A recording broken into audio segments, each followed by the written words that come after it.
ঘুম থেকে উঠেই সোজা চলে গেছিলাম স্নান করতে। আর স্নান করে এসে পড়তে বসেছিলাম, কারণ আজকে থেকে আমার ফাইনাল এক্সাম স্টার্ট হচ্ছে।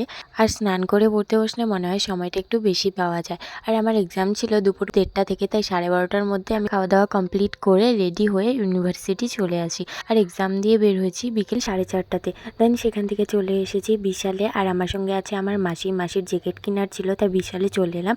আর বিশালের জ্যাকেটগুলো সেরকম পছন্দ হয়নি, যেগুলো পছন্দ হয়েছে সেগুলোর দাম অনেকটা বেশি ছিল, তাই সেখান থেকে বেরিয়ে সামনের একটা মার্কেট থেকে জ্যাকেট কিনে নিই। আর বাড়িতে আস্তে আস্তে সন্ধ্যা পার হয়ে গিয়েছিল, আর বাড়িতে এসে খুব খিদে পাচ্ছিল, তাই ভাত না খেয়ে ম্যাগিটাই খেয়ে নিলাম। ম্যাগি খেয়ে রেডি হয়ে দেন দাদার সঙ্গে আবার চলে এলাম বঙাইগাঁও।